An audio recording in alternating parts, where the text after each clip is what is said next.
इस्तेमाल करते हो किसमें?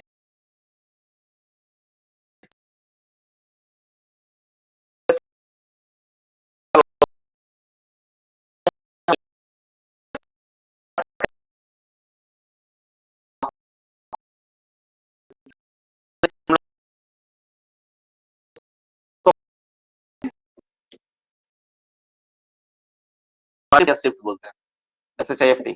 तो इसका फॉर्मूला क्या होता है? इसका फॉर्मूला हम लोग कैसे निकालेंगे ओएमएस को?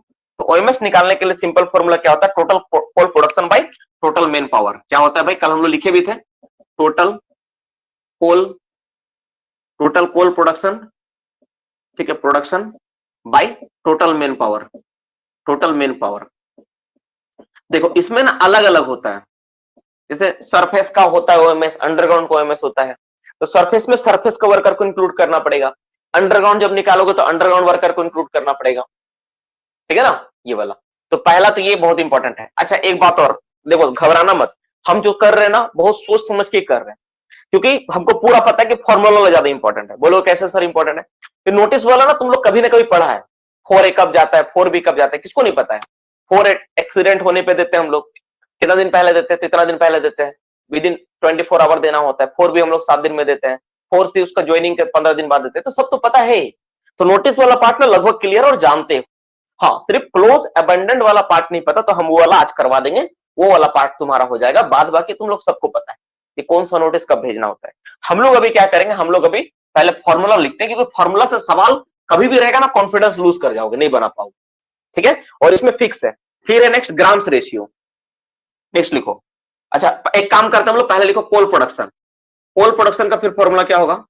कोल प्रोडक्शन, कोई भी जगह पे अगर कोयला का प्रोडक्शन निकाला तो कैसे निकालेंगे? उसमें क्या करेंगे हम लोग, जैसे ये कहा है ना, हम लोग बात करें अंडरग्राउंड का, अंडरग्राउंड के केस में, ठीक है। उसमें होता तुम्हारा लेंथ, लेंथ लिखो, length, length comma breadth, height लिख लो, लेंथ कॉमा हाइट। नहीं तो हाइट लेंथ ना लिख के ना सबसे बढ़िया रहेगा ब्रेथ लिखो,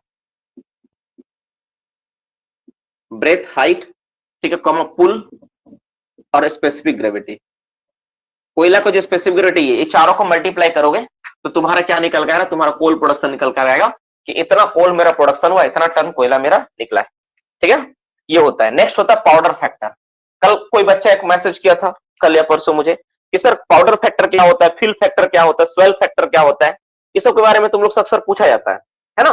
powder factor, fill factor, swell factor, तो सुन लो सारा चीज, अभी तुमको सारा जवाब मिल जाएगा। तो आज का सेशन ना सच में बहुत इंपॉर्टेंट हो गया, क्योंकि हम फॉर्मूला लिखा दे रहे हैं इसलिए, ठीक है, इसलिए इंपॉर्टेंट हो गया। अगर नोटिस पढ़ाते ना तो उतना इंपॉर्टेंट नहीं भी हो सकता था, लेकिन ये वाला लिखा है ना, तो इसलिए बहुत इंपॉर्टेंट सेशन है, इसको मिस मत करना। और पूरा पूरा चीज को एक जगह कलेक्शन करने में ना बहुत मेहनत लगा है। सबसे बड़ा बात ये है, ठीक है, किसी के साथ शेयर करोगे तो सोच समझ के शेयर करना, ठीक है। किसी के साथ भी शेयर करोगे सोच समझ के शेयर करना, क्योंकि जो भी तुम जिसके साथ भी शेयर करोगे, हर एक बच्चा बंदा क्या होगा, वो तुम्हारा कॉम्पिटिटर है, ठीक है। वो दोस्त भाई यार नहीं है, कॉम्पिटिटर है। भाई भाई को नहीं पसंद करता। हम देख रहे हैं ना, बच्चे लोग फोन करते हैं कि सर मेरे भैया है, सर उनका नौकरी है, सर हमको सपोर्ट नहीं करते, सर थोड़ा आप सपोर्ट करिए, ऐसा बच्चे लोगों को फोन आता है। तो ये सब चीज थोड़ा देख सुन के अभी करना, पहले तुम ले लो, फिर बाद में दुनिया में हेल्प करते रहना। तो कोल प्रोडक्शन का ये हो गया। नेक्स्ट तुम लिखो powder factor, powder factor, POWDER, powder factor. तो पाउडर फैक्टर का फॉर्मूला क्या होगा? फैक्टर का फॉर्मूला क्या होता है? तो पाउडर फैक्टर का फॉर्मूला होता है कोल प्रोडक्शन, लिखो coal production, coal production in टनी। कोल प्रोडक्शन किसमें होगा? टन में होगा, divided by explosive use in KG, explosive use, explosive use in KG. बहुत आसान है। अब बोलोगे सर कोल प्रोडक्शन का क्या होता है? ये वाला होगा, हाइट ब्रेथ लेंथ पुल को डिवाइड कर दो, उसके साथ उसको डिवाइड करो, तुम्हारा सिंपल निकल जाएगा। पहले लिख लो, फिर एक दो टू न्यूमेरिकल भी हम लोग करने का प्रयास करेंगे, ताकि तुम आसानी से इसको कर पाओ, ठीक है। पहले लिख लो, ठीक है। 4 नंबर और फॉर्मूला देखते हैं हम लोग। नेक्स्ट होता है detonator factor, detonator factor, detonator factor, detonator factor का फॉर्मूला क्या होगा? इसका भी होता है कोल प्रोडक्शन, कोल प्रोडक्शन। जो मेरा क्लास पूरा किया है ना, वो सब समझ में आ रहा हो कि सर क्या बता रहे हैं, ठीक है। और इसमें होगा तुम्हारा, लिखो number of detonator use, number of detonator use, number of hole लिखो, ज्यादा अच्छा रहेगा, number of hole, number of charge hole, number of charge hole. तुम केट होल को चार्ज किया है, उसके साथ जब तुम डिवाइड करोगे तुम्हारा क्या निकलेगा, तुम्हारा ये। बहुत सारा बच्चे लोग, जैसे जो बच्चे लोग शुरू से क्लास के हैं, इसके बारे में आइडिया है, पता है ओएमएस मतलब क्या है, टोटल कोल प्रोडक्शन। अच्छा चीज है क्या, थोड़ा समझाता है करके। देखो ओएमएस क्या होता है, ओएमएस होता है ना किसी भी माइंस का, उसका प्रोडक्टिविटी जानने के लिए कि माइंस कितना प्रोडक्टिविटी है, कितना प्रोडक्शन दे रहा है, कितना कोयला निकाल रहा है उसका। तो कैसे पता करेंगे कि बेहतर है कि खराब हो, ओएमएस से पता चलेगा। आउटपुट पर मैन शिफ्ट, आउटपुट कितना हो रहा है, कितना कोल मेरा निकल रहा है, ठीक है, हर साल हर हर व्यक्ति के हिसाब से कितना निकल रहा है। जैसे एक माइंस बोला कि हमारे यहाँ ना हम लोग 1 लाख टन करते हैं, दूसरा बोला अच्छा 1 लाख टन करते हैं, हम लोग तो 1,20,000 करते हैं। तभी तक एक जन हो रहा है बोला हम लोग 2 लाख करते हैं। अच्छा बताओ तो आदमी कितना है, तो जो 1 लाख बोला, जो 1 लाख बोला उसके पास 100 व्यक्ति है, जो तुमको बोला 1,20,000 बोला उसके पास 140 व्यक्ति है, और जो तुम्हारा बोला 2 लाख करते उसके पास 800 मैन पावर है। तो बताओ कौन सबसे बढ़िया दे रहा है, तो जो सबसे कम मैन पावर इस्तेमाल करके ठीक ठाक दे रहा है वो सबसे बढ़िया है। ये 2 दे रहा है लेकिन इसका तो 8 गुना मैन पावर है, इससे तो 8 गुना है, और इसका तो बस 2 गुना प्रोडक्शन दिया, अब मेन पावर यूज किया 8 गुना, तो इसका ओएमएस बहुत खराब है। तो हम लोग ओएमएस के हिसाब से पता करते हैं कि कौन सा बेहतर है, जो बेहतर प्रोडक्शन दे रहा है। तो ओएमएस का मतलब होता है ना कि एक आदमी कितना कोयला काट के निकाले, तो उसका ओएमएस उतना बढ़िया होगा। जितना भी मैकेनाइज माइंस होता है, जैसे तुम्हारा लॉन्ग वाल जहां लगा हुआ है, सीएम लगा, उसका ओएमएस जब जाता है ना 20-25 चला जाता है। हम लोग यहाँ पे ओएमएस होता है ना मैक्सिमम हम लोग 1, 1.2, 1.5 होता है। चलो कोल प्रोडक्शन हो गया, अगर अंडरग्राउंड में देखेंगे तो कैसे निकालेंगे हम लोग, ब्रेथ, हाइट, पुल और स्पेसिफिक ग्रेविटी को मल्टीप्लाई कर दो, ठीक है, विद के साथ, विद इसको बोलेंगे, विद हाइट, पुल और स्पेसिफिक ग्रेविटी को मल्टीप्लाई करो, तुम्हारा निकल कर आ जाएगा कोल प्रोडक्शन कितना हुआ। अब पाउडर फैक्टर निकालना है तो कोल प्रोडक्शन फॉर्मूला ही वाला होगा, कोल प्रोडक्शन का ही वाला बैठा हो यहाँ पे। Explosive use in KG, total explosive कितना यूज किया। अब बोलोगे सर एक्सप्लोसिव कैसे यूज किया, पता करेंगे।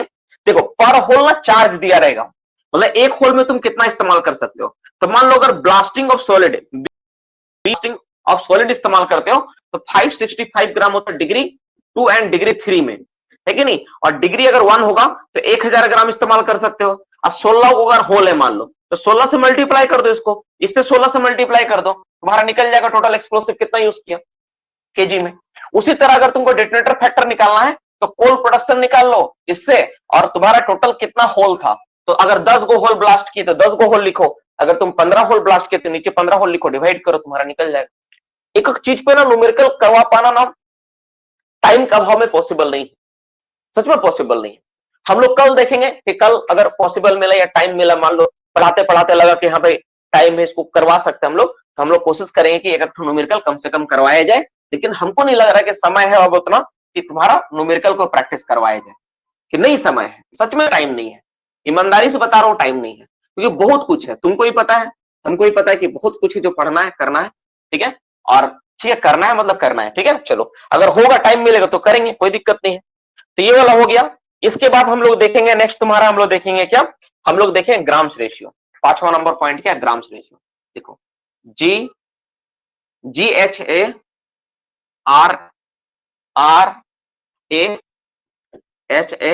ग्राम्स रेशियो, ठीक, ग्राम्स रेशियो। ग्राम्स रेशियो का फॉर्मूला क्या होगा, ग्राम्स रेशियो का फॉर्मूला होता है तुम्हारा CO formed by O2 consume. देखना ध्यान से, डायरेक्ट तुम्हारे एग्जाम में ना कोई फॉर्मूला से भी सवाल आ सकता है, ठीक है, फॉर्मूला से भी सवाल आ सकता है, इसलिए फॉर्मूला को मिस मत करना। Next representative factor, representative factor, representative factor क्या चीज है, इसको बोलते हैं हम लोग RF बोलते हैं ना, RF बोलते हैं, ये प्लान एंड सेक्शन का पार्ट है। ये क्या होता है भाई, ये होता है एक्चुअल लेंथ, एक्चुअल लेंथ कोई भी जगह का, ठीक है, by actual length bye, sorry माफ करना, plan length by actual length, माफ करना प्लान होगा, plan length by actual length, ठीक है, एक्चुअल लेंथ। किसी भी बॉडी में ना जैसे कोई भी जगह है उसका प्लान में देख लो कितना लंबा है और एक्चुअल उसका लंबाई कितना है। तो तुम प्लान में देखोगे 10 सेंटीमीटर आया, 10 सेंटीमीटर, और एक्चुअल देखोगे तो 2 किलोमीटर है।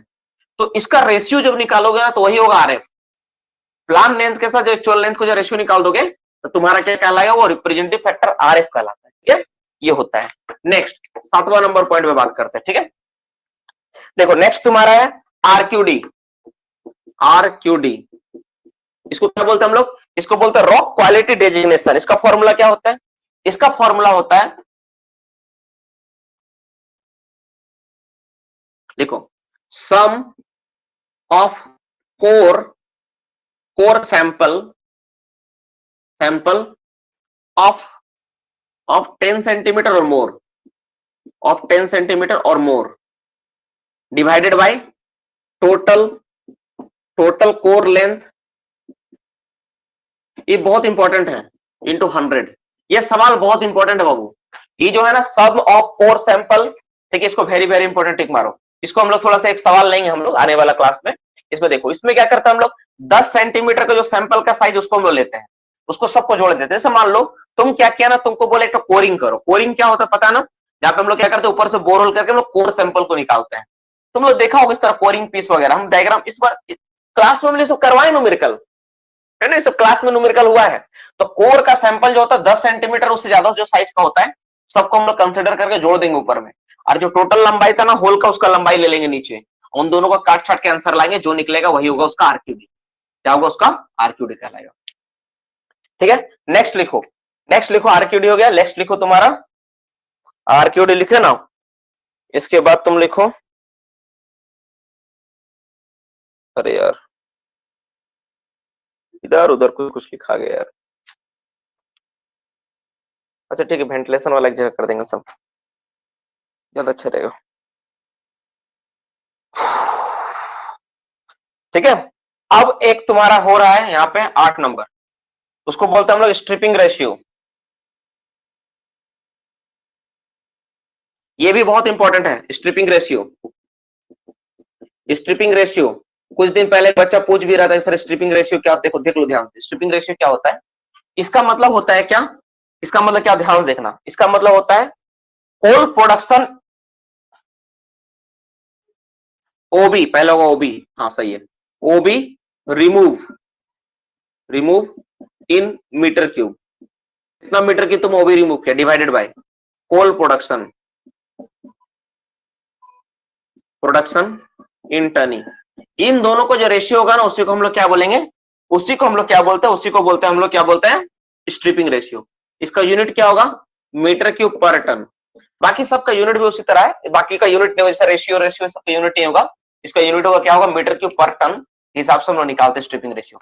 ये भी जो फॉर्मूला है ना बहुत इंपॉर्टेंट है, यूनिवर्सल फॉर्मूला, बहुत जगह इस्तेमाल होता है, इसको हम लोग अवॉइड नहीं कर सकते।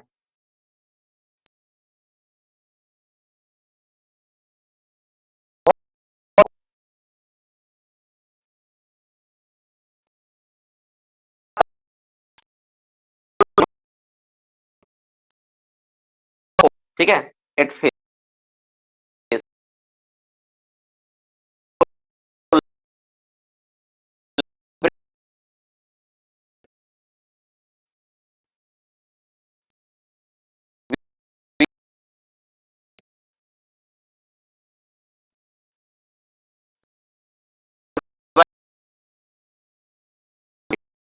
का होल लगेगा, उसका संख्या निकल जाएगा। 8 10 जो भी है, फेस का साइज से तुम डिवाइड कर दोगे, तुम्हारा होल का संख्या निकल जाएगा। हम लोग पहले फॉर्मूला लिख लेते हैं, फिर 2-4 सवाल को हम लोग रिवीजन कर लेंगे। ठीक है, तो क्या होगा, हम लोग को बहुत सारा बच्चा क्लास में ऐसा, इसका मैथ्स बहुत अच्छा है, जिसका रीजनिंग अच्छा है, तो फॉर्मूला लिखा रहने से कम तुम लोग सवाल को एग्जाम में तो सॉल्व कर पाओगे। ठीक है, नहीं एग्जाम में तो सॉल्व कर पाओगे। ठीक है, उसको खुद से, अगर हम लोग को टाइम मिलेगा तो हम लोग भी क्या करेंगे, उसको रिवीजन के माध्यम से करेंगे, हम लोग भी रिवीजन करेंगे। तो आप जिसके पास मान लो क्वेश्चन है, जो घर में मैथ्स न्यूमेरिकल को सॉल्व करता है, तो अगर तुम्हारे पास फॉर्मूला नहीं होगा तो फॉर्मूला के माध्यम से तुम न्यूमेरिकल को घर में सॉल्व कर सकते हो, जो पढ़ता है। अब जो पढ़ता ही नहीं है, वो फिर मेरा इंतजार में बैठेगा कि सर कब पढ़ाएंगे, तब हम पढ़ेंगे, और क्या कर सकते हो। और एग्जाम फॉर्मूला सब भी बड़ा सिंपल है। सबसे इंटरेस्टिंग बात ये देखो कितना सिंपल है, grams ratio, CO form by O two consume. अब तुमको वहां पे अगर मान लो सवाल में दे दे कि किसी भी माइंस का एटमॉस्फेयर में जो सीओ फॉर्म हुआ है वो है तुम्हारा, मान लो दिया है 500 पीपीएम दिया है, ठीक है, या फिर मान लो पॉइंट पे देते, चलो मान लो तुमको बोला सीओ जो फॉर्म हुआ वो है 2% सीओ फॉर्म हुआ है, ठीक है, 2% सीओ फॉर्म हुआ है, और ऑक्सीजन जो कंज्यूम हुआ है वो है तुम्हारा 8% हुआ है ऑक्सीजन कंज्यूम, ठीक है, या 4% कुछ भी हुआ है। तो अगर, या फिर मान लो तुम्हारा यहाँ पे दिया 0.5% दिया है, तो तुम बोले कितना हो रहा है ग्राम्स रेशियो, तो काट दो, काट के आंसर ले आओ। अगर तुमको बोल दिया कि एक गैलरी है, उसका हाइट है तुम्हारा उसका हाइट है 3 मीटर और उसका विड्थ है तुम्हारा 4.8 मीटर है, अब बताओ तो कितना होल लगेगा। इसको तुम 0.8 से डिवाइड कर दो, पॉइंट पॉइंट हट जाएगा, 8 से काटो, 8 48, 6 18 होल लगेगा, आ गया 18 होल। तो ये तो सिंपल न्यूमेरिकल है, तो बच्चा वाला चीज है। ये थोड़ी ना कोई तुम्हारा हमको एडवांस मैथ सिखा रहे हैं कि सर आप तो बड़ा एडवांस मैथ्स बता रहे हैं सर, ये तो बड़ा टफ है, ऐसा कुछ नहीं है यहाँ पे। ये वन लाइन आंसर वाला चीज है। कुछ में थोड़ा थोड़ा चीज में ट्रिक लगाना पड़ेगा, कुछ में लगाने का जरूरत नहीं, कुछ में तुमको लगाना पड़ेगा, है ना, कुछ में लगाने का जरूरत नहीं, कुछ में डायरेक्ट निकल कर आ जाएगा। अब हर चीज को फिजिक्स और मैथ्स लेवल पे मैं सिखाने के लिए ना, मतलब टाइम तुमको देना पड़ेगा। ऐसा नहीं कि सर आपने सिखाई है क्या, नहीं, बिल्कुल सिखा सकता हूं तुमको, एकदम फिजिक्स और मैथ्स लेवल पे सिखा सकता हूं, जिससे तुम हर चीज को तुम अच्छे से सॉल्व कर पाओगे। जैसे उदाहरण के लिए मान लो तुमको कोल प्रोडक्शन में हाइट विड्थ ये सब दिया हुआ है, साथ में दे दिया स्पेसिफिक ग्रेविटी डेंसिटी दे दिया। लो, डेंसिटी स्पेसिफिक ग्रेविटी नहीं दिया, तुम्हारा कोल का तुम्हारा क्या दिया, वेट दे दिया, वजन दे दिया कोल का, उसके साथ तुम्हारा वॉल्यूम दे दिया है, कैसे निकालोगे। तो हर चीज का ना है जुगाड़ है, सॉल्व करने का तरीका है, लेकिन उसके लिए टाइम देना, नीड द टाइम। सबसे बड़ा बात है टाइम कम है। हर एक बच्चा जो क्लास ज्वाइन करता है ना, अपने आप में यहां से ईमानदारी से पूछना, जब कोई टीचर तुम लोग को बोलता है कि पूरा कोर्स 9 महीने का है, तुम लोग को लगता है सीधा 9 महीना इतना दिन सर, तुम लोग सीधा ऐसी माथा पीटता, 9 महीना इतना दिन, तुम लोग को लगता है नहीं हलवा है, 6 महीना में सर मिल जाए गरम गरम, 2 महीना में सर 2 दिन में दे दीजिए ना सर, खा लेंगे हो जाएगा। वैसा नहीं है। स्टडी ना, तो स्टडी और पढ़ाई जो होता है ना बाबू, सबको एक बार ध्यान समझ लो, ये चीज क्या है ना, तपस्या है। 1 साल से नीचे तो कम में तो इम्पॉसिबल ही नहीं है। तो बोलोगे सर कैसे सर आप 7 महीना में करवा रहे हैं, इसलिए क्योंकि हम लोग बहुत एक दिन में बहुत रगड़े हैं अपने आप को। जहां पे 1.5 घंटा क्लास होना तो वहां 2.5 घंटा पढ़ रहे हैं। कल हम लोग 2.5 घंटा क्लास चलाए, जहां सप्ताह में 5 दिन 4 दिन पढ़ाना तो वहां सप्ताह में 7 दिन